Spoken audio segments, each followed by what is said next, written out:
میں معاویہ بن ابی سفیان، مغیرہ ابن شعبہ، عمر ابن عاص، بسر بن ارطاح رضی اللہ عنہم اجمعین کو اس حوالے سے صرف عزت کرتا ہوں کہ وہ اصحاب ہیں، باقی جو ان کے اعمال ہیں وہ اللہ کو خود جواب دہ ہے۔ میں لعنت کا قائل نہیں ہوں، لیکن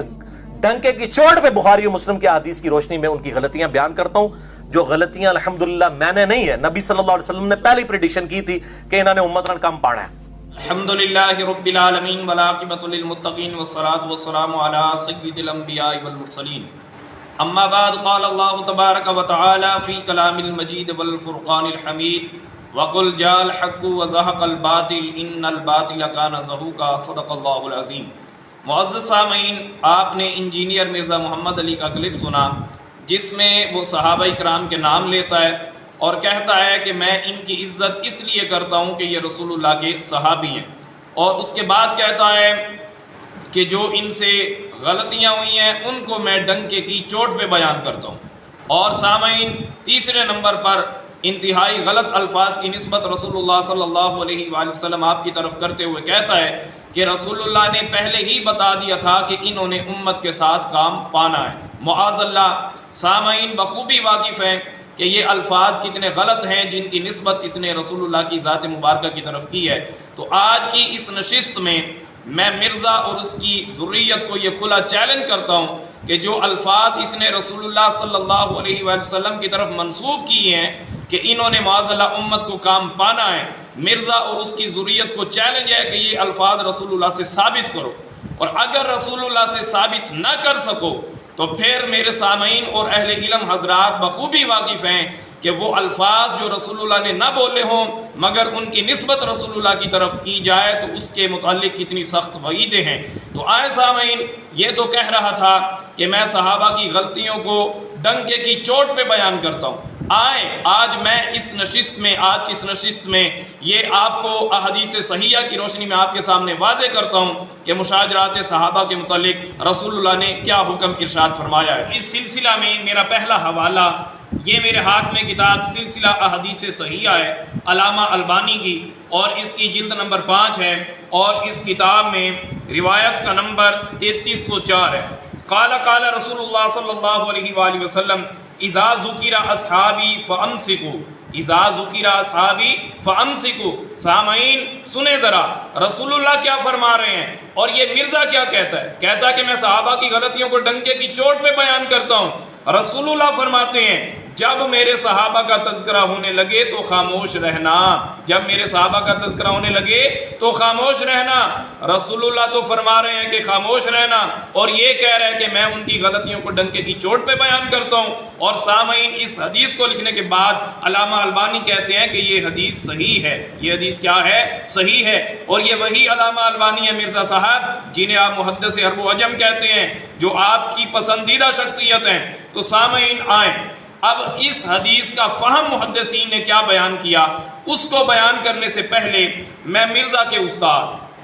ان کی کتاب میرے ہاتھ میں خطبات اسحاق ہے، مرزا کے استاد مولانا مفتی اسحاق جھالوی صاحب، وہ اپنی اس کتاب میں لکھتے ہیں کہ حدیث مبارکہ کا فہم وہی معتبر ہوگا جو محدثین بیان کریں گے۔ تو آئے سامعین، اب محدثین اس حدیث کے متعلق کیا فہم بیان کرتے ہیں میں آپ کے سامنے پیش کر دیتا ہوں۔ یہ میرے ہاتھ میں فیض القدیر ہے، کتاب فیض القدیر ہے، لکھنے والے امام مناوی رحمۃ اللہ علیہ، اور یہ دارالکتب العلمیہ کی مطبوعہ ہے، اور اس کی جلد نمبر اول ہے، اور اس کتاب میں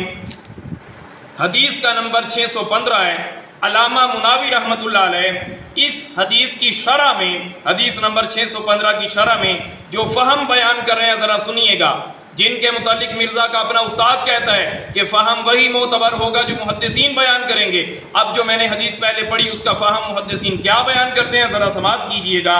اذا ذکر اصحابی بما شجر بینہم من الحروب والمنازعات فامسکوا وجوبا عن الطعن، کہتے ہیں اسی حدیث کا فہم بیان کرتے ہوئے کہتے ہیں کہ جو صحابہ کے درمیان اختلافات تھے، جو ان کی منازعات تھیں، ان کے متعلق حکم یہ ہے وجوبا عن الطعن کہ ہمیں ان پر طعن نہیں کرنا چاہیے، ہمیں ان پر کیا کرنا چاہیے؟ طعن نہیں کرنا چاہیے۔ تو سامعین، مرزا پہلے کہہ رہا تھا کہ میں ان کی عزت اس لیے کرتا ہوں کہ وہ رسول اللہ کے صحابی ہیں،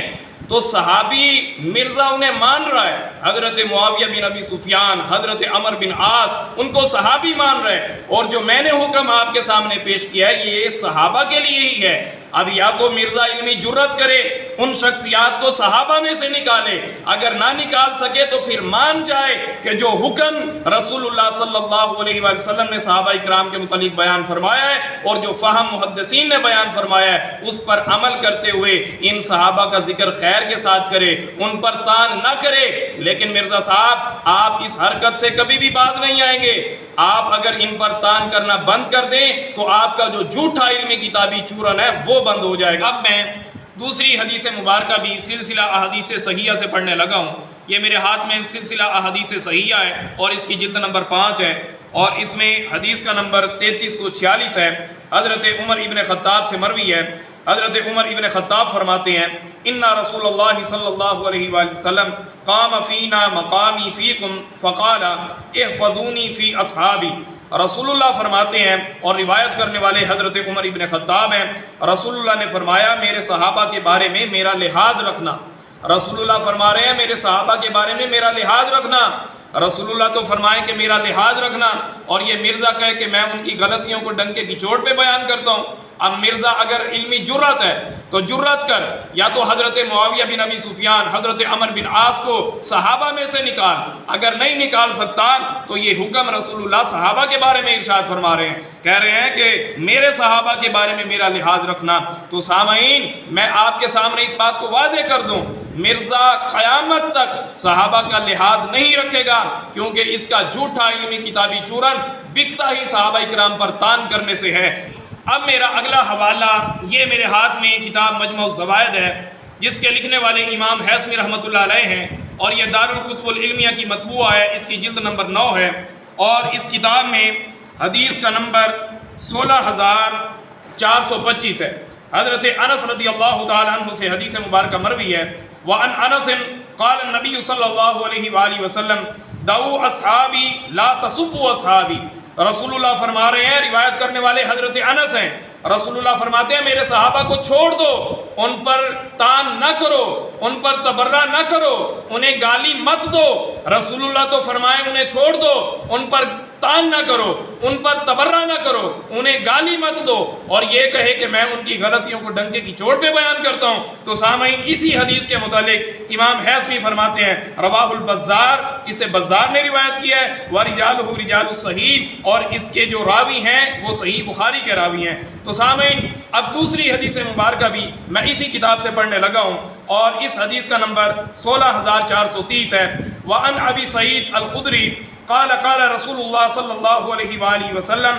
من سب احدا من اصحابی فعلیہ لعنت اللہ۔ سامعین حدیث مبارکہ کے الفاظ سنیے،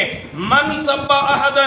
کہ کسی ایک صحابی پر بھی اگر کسی نے تبرہ کیا، انہیں گالی دی، ان پر سب و شتم کیا، فرمایا فعلیہ لعنت اللہ، تو اس پر اللہ کی لعنت ہے۔ تو سامعین اور اہل علم حضرات ذرا غور کریں، یہاں پر حدیث مبارکہ میں لفظ احدن آیا ہے جو کہ نکرہ استعمال ہوا ہے، کہ کسی ایک صحابی پر بھی اگر کوئی تان کرے گا، انہیں تبرہ کرے گا، ان کو گالی دے گا، فرمایا اس پر اللہ کی لعنت ہے۔ تو سامعین دیکھیں رسول اللہ کتنے سختی کے ساتھ منع فرما رہے ہیں کہ جب بھی میرے صحابہ کا ذکر خیر کرو تو خیر سے کرو اور ان کے متعلق میرا لحاظ رکھو، اور فرما رہے ہیں اگر کوئی ان پر تان کرے، ان کو گالی دے، اس پر اللہ کی لعنت ہے۔ اب میرا اگلا حوالہ یہ میرے ہاتھ میں کتاب منہاج السنہ ہے، جس کے لکھنے والے علامہ ابن تیمیہ ہیں، اور یہ مصر کی مطبوعہ ہے اور اس کی جلد نمبر 1 ہے، اور اس کتاب کا صفحہ نمبر سامعین 386 ہے، 386 صفحہ نمبر ہے۔ اور اب میں آپ کے سامنے حضرت عبداللہ ابن عباس کا فتویٰ پیش کرنے لگا ہوں، حضرت عبداللہ ابن عباس کا فتویٰ کہ آپ کیا فرماتے ہیں۔ وَرَوَى ابن بطہ بالاسناد الصحیح عن عبداللہ ابن احمد قال حدثني ابی حدثنا معاویۃ حدثنا رجاء عن مجاہد عن ابن عباس رضی اللہ تعالی عنہ قال لا تسبوا اصحاب محمد فإن الله قد أمر بالاستغفار لهم وَهُوَ يَعْلَمُ أَنَّهُمْ سَيَقْتَتِلُونَ۔ سامعین اب ذرا غور سے سنیے گا، حضرت عبداللہ ابن عباس کا فتویٰ، آپ فرماتے ہیں لا تسبوا اصحاب محمد، کہ رسول اللہ کے صحابہ پر طعن نہ کرو، ان کو گالی مت دو، فإن اللہ قد امر بالاستغفار، کیونکہ اللہ نے ان کے لیے استغفار کا حکم دیا ہے، وَهُوَ يَعْلَمُ أَنَّهُمْ سَيَقْتَتِلُونَ، اس کے باوجود کہ اللہ جانتا تھا ان کے آپس میں مشاجرات سے اللہ واقف تھا، اس کے باوجود حکم ان کے استغفار کا دیا ہے۔ اللہ تو ان کے استغفار کا حکم دے اور یہ فتویٰ حضرت عبداللہ ابن عباس بیان کریں اور یہ کہے کہ میں صحابہ کی غلطیوں کو ڈنکے کی چوٹ پہ بیان کروں گا، مرزا شرم کرو، تم ڈنکے کی چوٹ پہ بیان کرنے کا دعویٰ کرتے ہو۔ حضرت عبداللہ ابن عباس کا فتویٰ یہ ہے کہ اللہ نے فرمایا ان کے لیے استغفار کیا جائے۔ تو سامعین دیکھیں، ہمارے لیے اہل سنت کے لیے حضرت عبداللہ ابن عباس کا فتویٰ کافی ہے، ہمارے لیے ان کا فتویٰ کافی ہے۔ ہم حضرت عبداللہ ابن عباس کی بات مانیں گے، نہ کہ تجھ جیسے جاہل کی بات مانیں گے۔ تو سامعین اب یہ ایک اور بھی دعویٰ کرتا ہے کہ میں صحابہ کا ماننے والا ہوں، میں حضرت ابی بکر کو مانتا ہوں، حضرت عمر کو مانتا ہوں۔ اصل تکلیف اسے حضرت امیر معاویہ سے ہے، یہ ان کے مشاجرات کا ذکر کرتا ہے، ان پر طعن کرتا ہے، اصل تکلیف اسے حضرت سیدنا امیر معاویہ سے ہے۔ تو آئے سامعین اب میں حضرت امیر معاویہ کے متعلق امام نسائی کا قول پیش کرنے لگا ہوں۔ یہ میرے ہاتھ میں تہذیب الکمال ہے، جس کے لکھنے والے حافظ جمال الدین مزی رحمۃ اللہ علیہ ہیں، اور اس کتاب میں حافظ جمال الدین مزی رحمۃ اللہ علیہ امام نسائی رحمۃ اللہ علیہ کا قول نقل فرماتے ہیں قال